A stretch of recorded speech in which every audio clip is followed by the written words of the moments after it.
Bom dia, pessoal, tudo bem? Hoje nós vamos falar sobre o capítulo 7, naquele esquema lá com apresentação de PowerPoint, tá? É um capítulo bastante extenso, denso, vocês viram, e um dos maiores do livro, mas ele está bem estruturado. Ele está estruturado em 4 partes, né? Biomassa para a produção de alimentos, que só isso já é um, um tema muito extenso, né? Que envolve toda a agropecuária.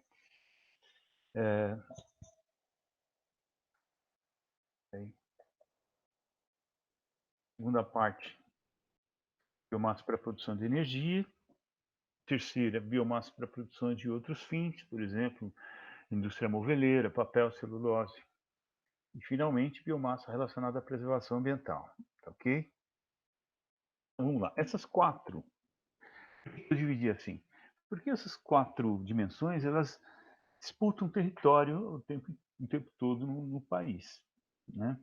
E tem os lobbies, né? Os lobbies dos conservacionistas, do agronegócio, da produção de energia. Então, tudo isso precisa o quê? Precisa de terra. A biomassa é algo que precisa de terra, de solo, de espaço. Então, ela acaba diferente de energia solar, enfim, tá? A produção depende dos solos. Então, essa é a razão dessa disputa, tá? Então, começando com uma breve conceituação, a biomassa é toda matéria viva, bio, né? Encontrada na natureza, que se reproduz por mecanismos naturais. Ocorre que essa reprodução pode ser acelerada pelo homem, como ocorre na agricultura, na pecuária, na qualquer tipo de criação, né, em granjas, enfim. Então ela se torna também reprodutível. Na verdade, é um recurso natural esgotável, embora renovável. Porque se o ritmo de renovação não for respeitado, vocês viram, né? Cai naquela faixa lá dos finitos. Uma das na nova classificação, renovável mal aproveitado, pode se esgotar. Mas, na verdade, tudo que se refere à biomassa, ela é muito mais reprodutível do que renovável, né? Na maioria dos casos, porque tudo que se aproveita de biomassa está se inserindo técnica para acelerar os processos naturais, para atender às demandas sociais. Então, entra na categoria de recursos reprodutíveis. Os renováveis mesmo seriam assim, coleta, né? O extrativismo de castanha, dizendo que se coleta, ou a seringa, né? Então, não há o cultivo, há a coleta. Nesse caso, ele é renovável. Ou pesca. Pesca é o peixe da pesca é um recurso renovável, mas o peixe de uma criação, né, um camarão de uma criação, já é reprodutível. Então, na verdade, renovável tem pouco aí nessa classificação. Ok? Bom dia, pessoal. Vamos lá continuar o capítulo 7, então. Depois de toda essa pane geral aí, computador, internet, comigo. Vamos lá. Eu vou colocar um PowerPoint aqui, para a gente ir acompanhando, fica mais fácil. Tá? Vocês viram que... Opa, agora aqui. E aí? Vocês estão vendo? Espero que sim, né? Eu gravei já 3 vezes essa parte e não deu certo. Vamos ver se essa dá. Vou passar para cá. Aqui. Então, a primeira dimensão da biomassa é a dimensão para a produção de alimentos, né? Daquelas 4 que eu mencionei agora no vídeo anterior. E só isso já é muito abrangente, porque tem agricultura e todos os tipos de agricultura, pecuária, criações, etc. Tá certo? Então, em termos gerais, a agricultura ela ocupa 9% do território nacional. O único problema desse dado é que ele inclui a cana, e nada garante que e assim, a depender da flutuação do mercado, a cana vira álcool, o álcool vira cana, então fica complicado. Mas, de qualquer forma, vocês sabem, o Brasil é um dos maiores produtores de alimentos do mundo e, apesar de apenas 9% do território ser ocupado com agricultura, ou seja, um país desse tamanho, 9% já é muito. E agora observem a relação aí do das produções com o relevo, com o clima, com os solos. A análise geográfica tem que levar isso em consideração, tá bom? Depois vocês olhem detalhadamente nesse mapa, vocês vão ver, olha o café nas áreas serranas de Minas Gerais, serranas que vão ter determinados tipos de solo, determinado tipo de clima, então uma associação aí, clima, geomorfo, pedologia. Veja a cana aí no oeste de São Paulo, bacia sedimentar, né, mecanizada, aplanado, tem que ser assim, e os grãos aí no centro-oeste, etc. Ok? Bom, começando com a agricultura familiar, né? Ela ocupa 84% dos estabelecimentos rurais, mas abrange 24% da área agrícola. Esses dados, eles tendem a mudar muito, e eu confesso que eu tenho que fazer alguns ajustes, porque no último censo agropecuário, mudou-se a metodologia de cálculo, excluiu-se algum tipo, só tem familiar e agronegócio agora, então eu vou ter que refazer. De qualquer forma, esse é um dado importante. Em uma propriedade, em média, uma propriedade de agricultura familiar, a lavoura ocupa 22% da área, as pastagens 45% e as matas 28%, em média, né? Então, em termos de área, de lavoura mesmo, de agricultura familiar, isso abrange apenas 2% do território nacional. Né? Apesar disso, isso demonstra uma forte concentração fundiária, né? Essa é a primeira conclusão. Apesar disso, a agricultura familiar responde por cerca de 75% dos empregos no campo. Vocês vão ver que esses dados não vão bater muito lá na frente, mas é por aí. Depois eu vou fazer esses ajustes aí por causa do novo censo. 40% da produção agrícola nacional, esse dado também caiu para uns 20 e poucos por cento. E ela contribui bastante com os itens da cesta básica, né? Ou seja, segunda conclusão, ela tem um papel social muito importante. Embora ocupe uma pequena área e etc. Papel social porque também a agricultura familiar ela está muito vinculada aos programas do governo, né? Por exemplo, esse PNAE, Programa Nacional de Alimentação Escolar, em que as merendas têm que usar produtos da agricultura familiar, etc. Tudo isso funcionava até o governo Dilma. Agora, eu não sei como é que está. A gente imagina, tem até medo de ir atrás desses dados aí de novo. Mas eu sou otimista. Olha aí uma propriedade agrícola familiar. Sou otimista porque eu acho que a situação vai mudar e vai voltar a ser como era antes, né, em termos de governo. A agricultura familiar bastante bucólica, né? Olha, cercada de mata, tem pasto ali, tem lavoura, tem provavelmente um curso fluvial pequeno, córrego ali embaixo que bombeia água para essa caixa d'água aqui, enfim. Os aspectos positivos nós já conhecemos, né? Permanência das famílias no campo, uma melhor distribuição de renda, combate à fome, uma preservação ambiental. E negativos? Tem. A gente costuma passar por cima disso, né? Eu vou fazer um alerta a vocês, que é o seguinte: como geógrafos, nós não podemos ter aquela visão dualista, maniqueísta, pré-formatada, o bem contra o mal. Né? Então, agricultura familiar é o bem e o resto é o mal. Para, porque tudo que a gente analisar vão ter aspectos sociais e naturais envolvidos, aspectos positivos e negativos envolvidos, e a gente tem que relativizar. tá? E na agricultura familiar tem alguns aspectos, principalmente no âmbito social, que, por exemplo, trabalho infantil, onde mais tem trabalho infantil. Ah, mas é tradição, a família cresceu assim, o pai já trabalhava quando era criança, então é uma tradição, é cultural da família. O que tem? A criança está lá na lavoura? Claro que tem. O lugar de criança é na escola, aprendendo, brincando, interagindo com os colegas. Pergunta para ela se ela preferia estar lá na escola, uma escola bem equipada, com jogos, com computadores, com amigos para interagir, ou tá lá carpindo e semeando. Ah, não tem essa não.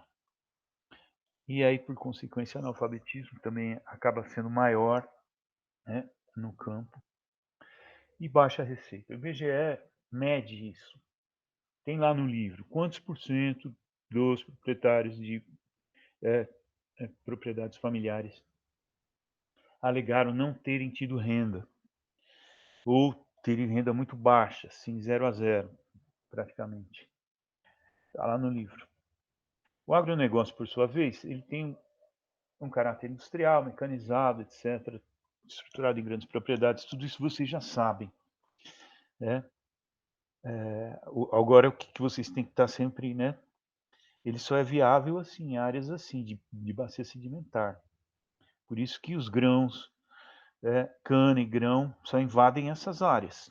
Né? Mesmo que tenha solos férteis em outras regiões, eles não vai para lá, não tem como. E também, para ir um pouco além, né, do que vocês já sabem, tem um geógrafo francês, Marcel Delpoux, ele classifica as paisagens em exportadoras de energia. Essa seria uma exportadora de energia, porque ela está produzindo bastante energia que, né, química dos alimentos que vai sair daí. A cidade seria paisagem importadora de energia, porque ela consome tudo que vem de fora. E os ambientes naturais, as florestas, são paisagens em equilíbrio, onde a energia produzida é gasta ali mesmo. Só para vocês conhecerem um autor novo aí. Novo. Agronegócio. 15% do total dos estabelecimentos rurais, porém ocupando 75% das áreas agrícolas. Esses dados, como eu disse, devem ser ajustados, né, na versão final do livro, e responde por 30% dos empregos do campo, mais ou menos. Ou seja, muita área para pouco emprego, né? E a conclusão é só uma confirmação da conclusão anterior, né? De alta concentração fundiária até hoje. Embora tenhamos tido avanços nos governos do Lula, dos governos do PT, não foram suficientes. Esses avanços ainda tem muito que se fazer, principalmente se a gente comparar com países que já resolveram a questão agrária há mais de 100 anos, né? Suécia, países escandinavos, então muita coisa a ser feita ainda nesse sentido, né? Já deu para perceber pelos dados aí como a concentração fundiária, que se reflete na concentração de renda, ainda é um dado muito evidente. Dos aspectos positivos do agronegócio, tem, não era o mal. Calma lá, né? Vamos relativizar. Um deles é a alta produtividade e lucratividade, se comparado aos outros tipos de agricultura. Geração de riquezas, o que é questionável, né? Porque, de fato, gera muita riqueza, mas concentrada em poucas mãos. Responde por 20% do PIB e 40% das exportações. Esses números também variaram um pouco. Eu sempre questionei essa história de ser o motor das exportações, porque nós importamos 60% dos agroquímicos que usamos, vocês viram aí no capítulo anterior, que são caríssimos, muito mais caros até.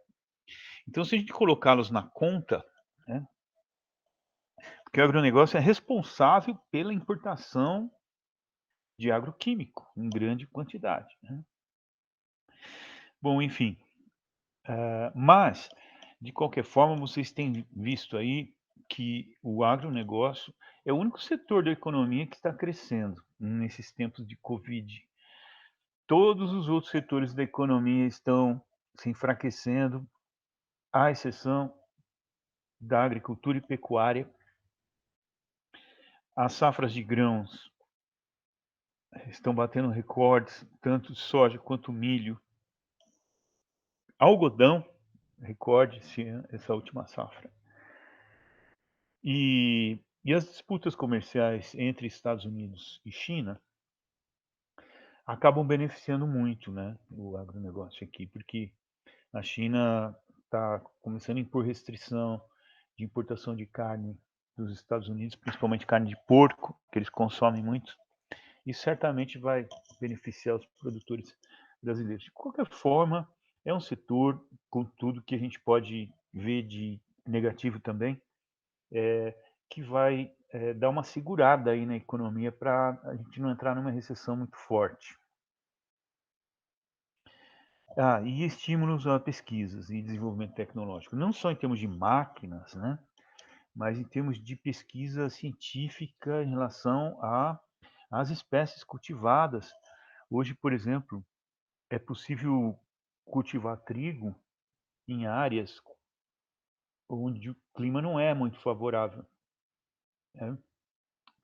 Hoje já é possível, e o que diminui um pouco a nossa dependência do trigo argentino, né? A gente é bastante dependente do trigo argentino ainda. Bom, e os negativos vocês já conhecem, né? Estou chovendo no molhado, deslocamento das famílias do campo, concentração fundiária de renda. Existem vários tipos, né, de concentração fundiária de renda, não é exatamente o pequeno proprietário, muitas vezes não vende a terra. No interior de São Paulo tem muito isso. Lá na região que a gente que visita no trabalho de campo. Você vê só uma plantação de cana só, a perder de vista. Mas ali tem várias propriedades, né? Os proprietários vendem a produção e vão para a cidade, né? Vocês conhecem esse esquema. Não sobra espaço nem para ter uma casa a mais na propriedade. Qualquer metro quadrado tem cana plantada. E o maior impacto ambiental, claro. Por quê? Monocultura, ela sempre, né, vai ter um maior esgotamento de solos, etc. Mas talvez o principal é que as espécies cultivadas no agronegócio são temporárias, né? A soja, a cana, o milho, o algodão herbáceo, tem um algodão arbóreo, né? O herbáceo do agronegócio, o arroz. Isso faz com que os solos fiquem mais tempo expostos, né? Mais suscetíveis à erosão e mais suscetíveis à erosão, assoreamento de rios.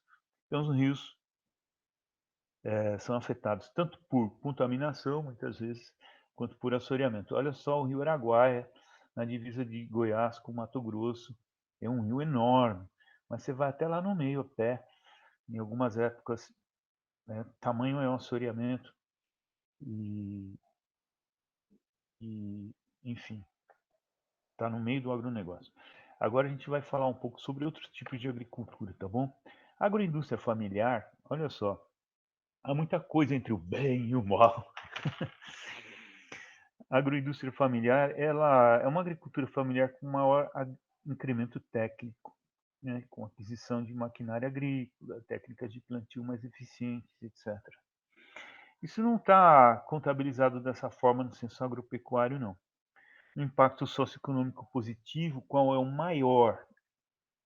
É o aumento da renda familiar. Tá? O cooperativismo.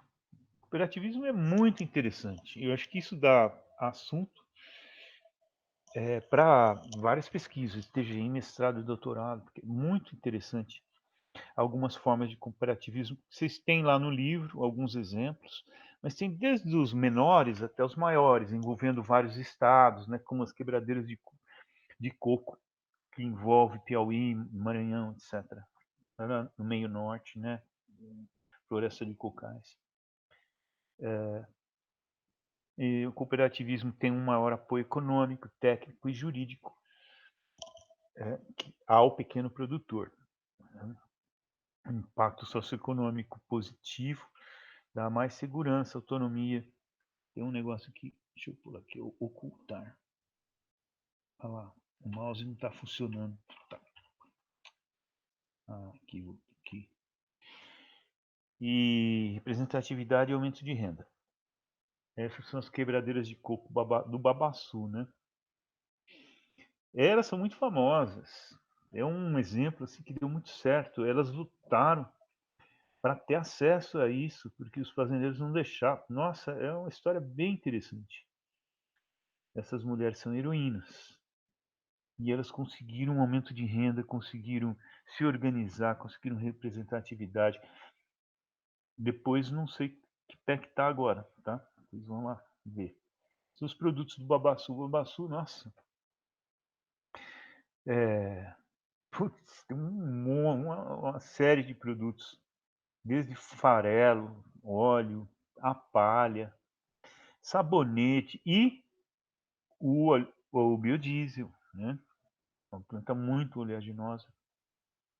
E o interessante é que tudo isso é aproveitado sem se derrubar a árvore, né? Um outro tipo de agricultura é a chamada agricultura orgânica, sem uso de agroquímicos. Cultivo de espécies diferentes na mesma área para aumentar a resistência a pragas.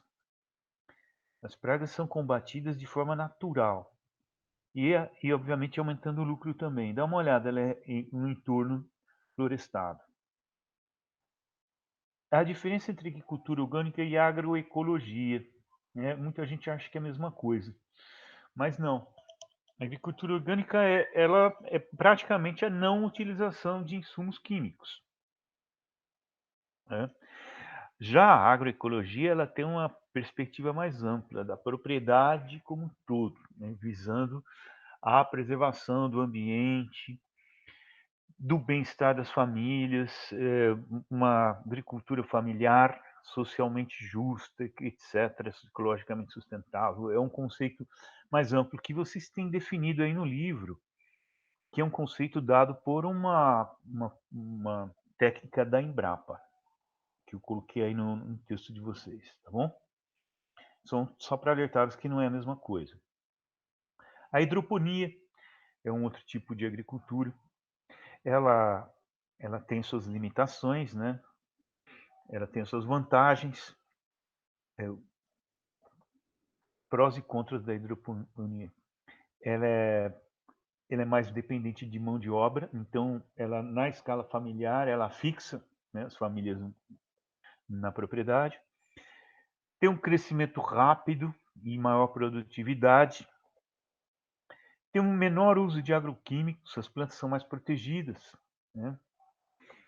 E não usa solo, né? Não tem erosão, não tem contaminação de solo, né?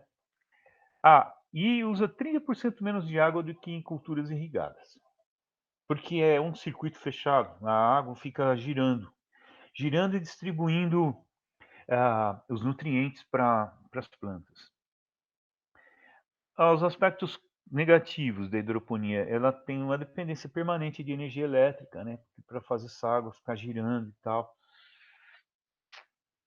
E a infraestrutura inicial ela é mais complexa, é mais cara do que a cultura tradicional que você planta no chão ali, pronto. Exige um maior conhecimento técnico, o que é questionável. Eu não vejo isso bem como um aspecto negativo, não. É bom, adquirir mais conhecimento técnico. E isso é verdade, uma menor variedade de cultivos, não é qualquer coisa que dá para cultivar. Normalmente, alface, hortaliças, e, portanto, elas devem estar próximas da demanda, né? Está assim no entorno das cidades, porque são produtos bastante perecíveis. Antes de entrar na pecuária, eu só queria dizer que saiu uma matéria na revista Pesquisa FAPESP, que eu vivo falando dela, sobre aeroponia. Olha só. Eu inseri no livro. Não deu para inserir na aula, não deu tempo. Mas no livro vai sair. É bem interessante, o cultivo de batatas. Como ele é mais vantajoso, a aeroponia, né? As batatas suspensas, as raízes ficam embaixo, suspensas, e aí é vaporizada a água com nutrientes nas raízes. Tanta coisa, né? Nossa, é assunto que não acaba mais. Não, vamos pensar. Fala a verdade.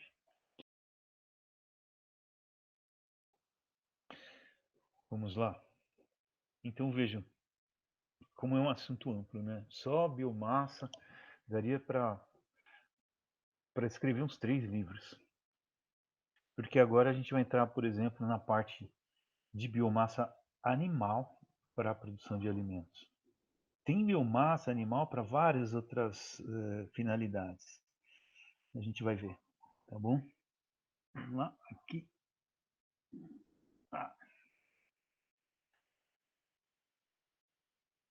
A pecuária. Opa. Por que não vai tela inteira aí? Caramba. Vai assim mesmo. Cada vez, a pecuária ela abrange 20% do território nacional. 20.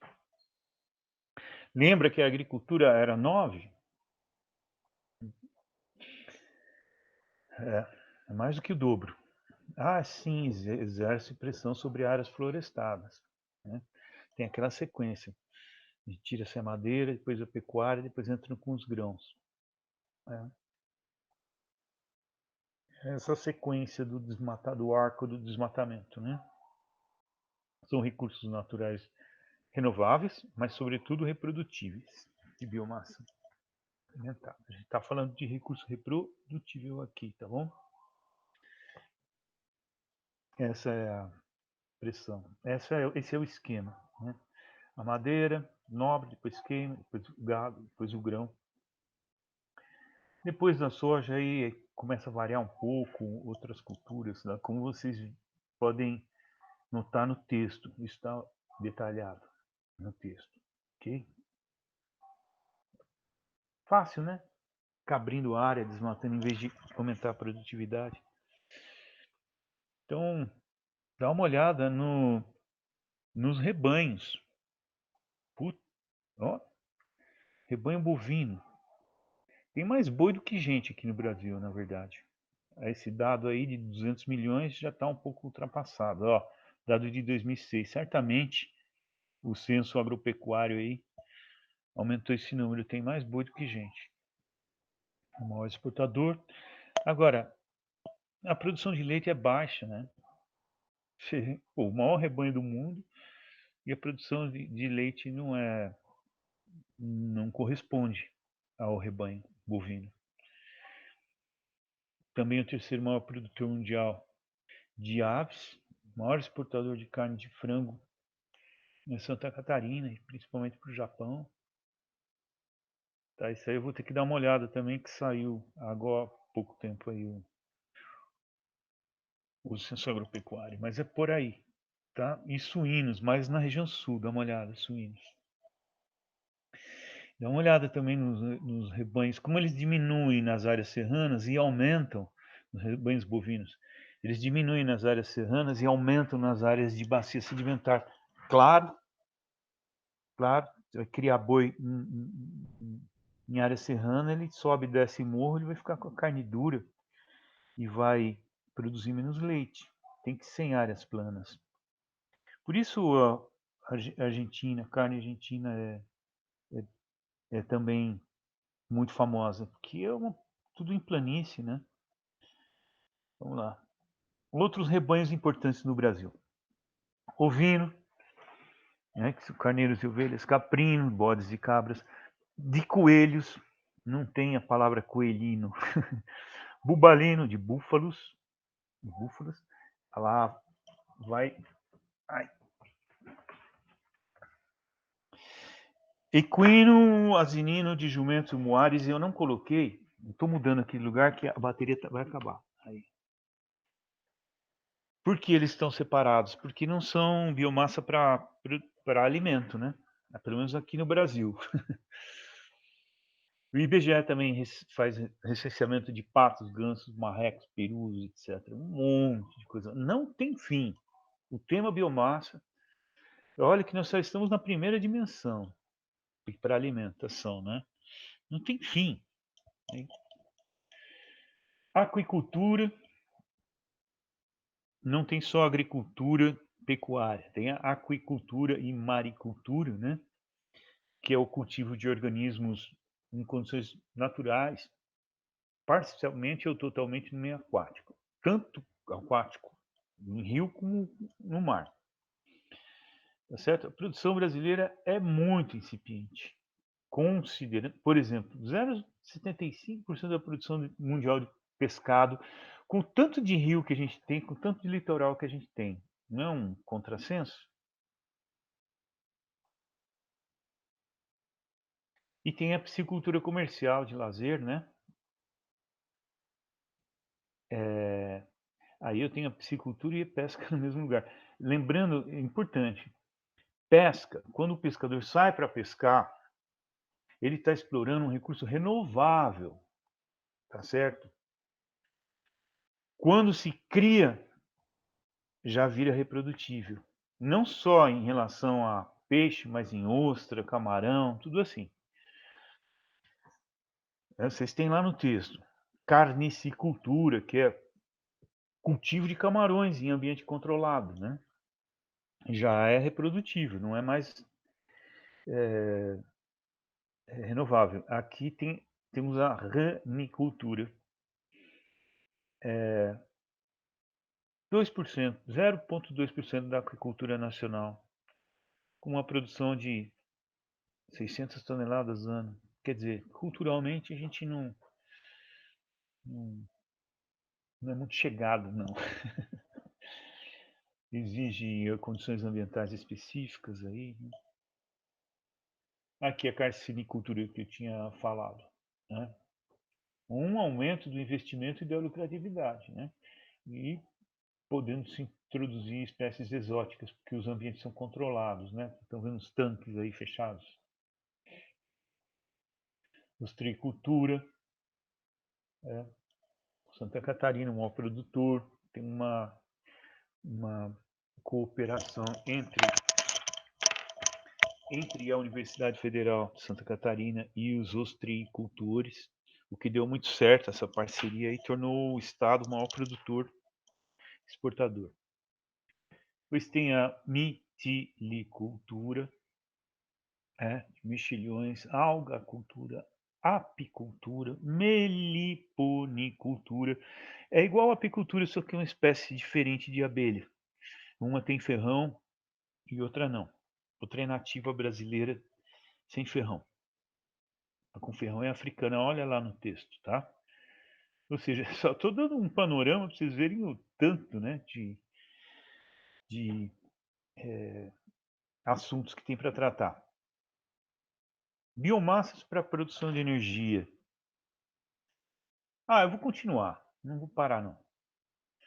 Uma coisa importantíssima que vocês têm que ter em mente é o seguinte: temos sempre que diferenciar o que é biomassa primária e o que é moderna. Porque se vocês, por exemplo, pegarem dois países em que na matriz energética 50% é biomassa, e não atentar para que tipo de biomassa, você pode cometer um erro muito grave de análise. Porque 50% de biomassa pode ser um país super desenvolvido como a Alemanha, como um super subdesenvolvido como algum país africano que usa lenha. Tá? Então, lenha é uma coisa. O consumo de lenha é sinal de subdesenvolvimento. O consumo de etanol, biodiesel e outras biomassas modernas já muda o quadro. Tá? Então, as biomassas modernas são para a produção de energia, né? Nós estamos falando agora de energia. basicamente a cana-de-açúcar aqui no Brasil, para a produção de etanol, e as inúmeras espécies oleaginosas para a produção de biodiesel, embora Dendê seja uma das principais, etc. Tem algumas que predominam. Né? Energia renovável? Claro que não, né? Reprodutível. Aí tem um breve histórico da cana no Brasil, no período colonial, para a produção de açúcar. Depois, nos anos de 1970, foi retomada a cana-de-açúcar para sustentar o programa pró-álcool com as crises do petróleo, lembra? Do capítulo 5, se não me engano. Aí o próprio pró-álcool entra em crise. Né? No final da década de 1980, eu me lembro quantos carros tinham parados nas estradas por falta de álcool, porque os usineiros estavam produzindo só açúcar, que o preço do açúcar no mercado internacional estava muito mais vantajoso, então dane-se a demanda por álcool, né? E o governo não tinha reservas para assegurar. Foi um período, dá uma pesquisada nisso, crise do álcool. Nossa, que você vê de carro parado aí sem poder abastecer, não tinha álcool em lugar nenhum. Você vê como a gente estava praticamente nas mãos dos usineiros, né? E uma falha aí do governo de não regulamentar o setor, não criar reservas, etc. Né? E depois o álcool ressurgiu, o etanol de cana ressurgiu com a introdução dos motores flex em 2003. Porque aí você tinha a opção, não tem álcool para gasolina. Né? Porque se perdeu totalmente, tem um hiato aí, a década de 90, 1990, praticamente sumiram os carros a álcool. Ninguém confiava mais no governo, ninguém confiava mais em usineiro, ninguém confiava mais no etanol, depois de ter todo mundo ficado na mão. Aí com os motores flex, aí opa, começou a dar um novo impulso, né, a cana-de-açúcar. E logo em seguida, praticamente toda a frota do Brasil de automóveis bioflex. E também por causa das reduções de emissão de CO2, todo aquele apelo, né? Tá bom, mas tem um impacto dos canaviais também. Situação hoje como é? O Brasil é o maior produtor mundial, São Paulo concentra 60% da produção. Você vai para o interior de São Paulo, passou a parte serrana, você só vai cana praticamente. Hein?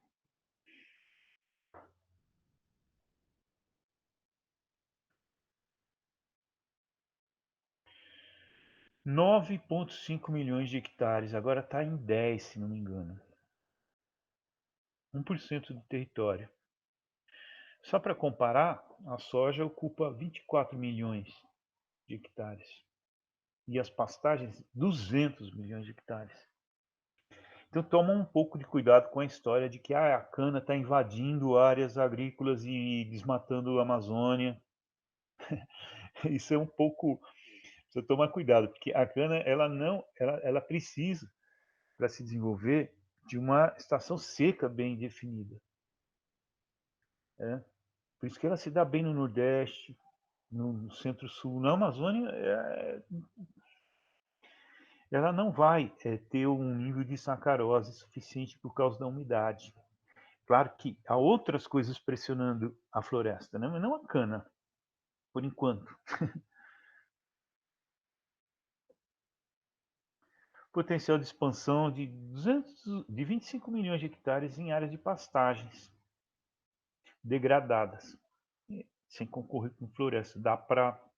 Isso é um potencial que existe. Olha só os aspectos técnicos. O Brasil é líder mundial, né?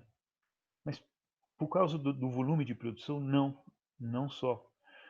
Por causa da eficiência do etanol. Dá uma olhada, ó.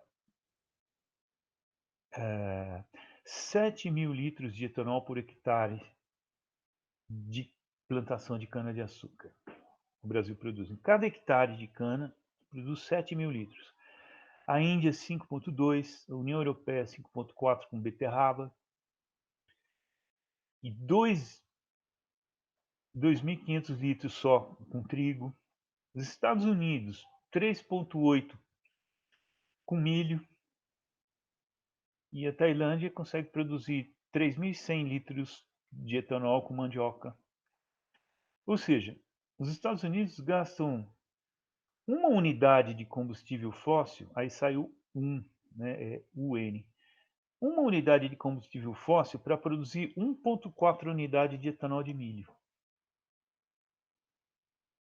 Enquanto no Brasil se gasta uma unidade de combustível fóssil para produzir 9,3 unidades de etanol de cana.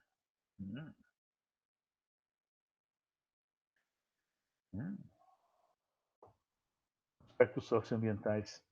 O etanol é 90% menos poluente do que a gasolina. Hoje existe uma coisa chamada fertirrigação. Né? Aquela vinhaça, ou vinhoto, né, que era o grande vilão dos canaviais, hoje se torna um elemento de fertirrigação, que ao mesmo tempo que fertiliza, diminui a demanda por água. Né? Isso tem crescido. Estímulo à pesquisa, etc. A queima da palha, a superexploração dos solos, são aspectos negativos, né? Tem ali um sinalzinho de menos. Redução da biodiversidade, tudo isso vocês conhecem, concentração fundiária, questões trabalhistas, e redução também da sociodiversidade, né? Você não tem mais os ambientes rurais no interior como você tinha, tudo um canavial só, então todos aqueles aspectos culturais da vida do campo, do ambiente rural, acabam sendo afetados também, né? Um empobrecimento cultural no interior de São Paulo. Isso é muito nítido. Né? Olha só. Perspectivas. Há uma perspectiva de liberação de áreas com declividade acima de 12% para outros cultivos, porque acima de 8%, de 12% fica complicado, né, plantar cana. Expansão da cana para áreas de pastagens degradadas. E veja, na última década a produção de alimentos dobrou, enquanto os canaviais continuam ocupando 7% das áreas cultivadas de grãos. Dá para aumentar a produtividade sem expandir áreas ainda. Né? E o aumento da produção de etanol de segunda geração. E o diesel de cana-de-açúcar. O etanol de segunda geração é o etanol feito com bagaço da cana, né? Já tem... E o diesel da cana-de-açúcar também, já tem ônibus em São Paulo rodando com esses combustíveis. Olha, o etanol 2G, é o celulósico. Tá? Aumento de 40% a 50% da produção nas usinas tradicionais, sem necessidade de expansão de área. Claro, gera tanto bagaço, que você vai aumentar a produção de etanol com o bagaço sem precisar aumentar a área plantada. E o diesel de cana-de-açúcar, já ouviram falar? 40% mais limpo que o diesel mineral, dobro de autonomia, pode ser usado diretamente em qualquer motor a diesel. Não precisa ter adaptação de motor ou não. Bota lá. O problema é que ainda não tem disponível suficientemente, mas ele é ideal para áreas urbanas. Em São Paulo e Rio de Janeiro já tem frota de ônibus, olha, essa ecofrota, tá vendo? Veículo movido a 10% de diesel de cana, pouco ainda, né? São mais de 300 ônibus movidos assim. Atualmente deve ter mais, é pouco ainda, mas, enfim, é mais um caminho, né, para aumentar a qualidade do ambiente urbano, enfim. E em seguida as oleaginosas, para a produção de biodiesel. Entrou na matriz energética em 2005, tem um enfoque social, no desenvolvimento regional, porque existem oleaginosas em todos os domínios paisagísticos e muitas espécies são perenes. Você não precisa cortar a árvore, né, para produzir o óleo. Então ela tem um enfoque, mas tudo depende da forma como é produzido, né? Então as perenes do Nordeste, meio Norte, o dendê é o mais importante, é o que produz mais óleo, e o babaçu. Das temporárias, amendoim e soja, que dão mais no cerrado, né? Mamona no semiárido, girassol e canola no subtropical. Vejam que todos os domínios morfoclimáticos e fitogeográficos do Brasil têm suas espécies ou têm condições ambientais de cultivo de espécies oleaginosas, além do copaíba, urucum, abacate, milho, etc. Inclusão social e preservação ambiental depende da forma como ocorre a produção. Não dá para dizer, cana é excludente, o biodiesel é melhor porque inclui... Não, não é a cana, não é o biodiesel. É a forma de se produzir. Porque eu posso ter uma produção de biodiesel assim, nos moldes do canavial. E aí? Ok? Eu chamo a atenção sempre disso nas atividades que vocês fazem, né? O impacto social, ambiental, positivo ou negativo, está muito mais ligado à forma como ele é produzido, apropriado, do que o recurso em si. E dá uma olhada nisso que interessante, fixação de famílias no campo. A espécie, né? Então, eu tenho, no caso da soja, você fixa uma família em cada 20 hectares. E a mamona, que é a agricultura familiar, tem 2 famílias. Aliás, uma família a cada 2 hectares. É interessante analisar isso, viu? Então, quanto mais mecanizado, né, soja, amendoim, você vai conseguir uma fixação da família no campo numa área muito maior. A relação do biodiesel com a agricultura familiar ela é bastante evidente, mas, como eu disse, é um programa social que pode assegurar isso, né? E também com a preservação ambiental. Nesse caso, o fato de muitas espécies não serem cortadas, só isso já você extrai o óleo aí, por exemplo, da copaíba, né, permanentemente, sem ter que abater a árvore. A relação de biodiesel com produção de alimentos. Um metro cúbico de biodiesel, ou seja, 1.000 litros de biodiesel, equivale a 4 toneladas de farelos, 430 quilos de carne bovina. Liberando ainda mais. Não sei porque eu coloquei isso aí. Nem me lembro. Dá uma olhada na citação do Ignacy Sachs. Ignacy Sachs é um autor estrangeiro que fixado no Brasil. E ele é o principal nome do conceito de sustentabilidade. Se vocês quiserem estudar o conceito de sustentabilidade, dá uma olhada nesse autor aí. O biogás, que é a decomposição de matéria orgânica, né?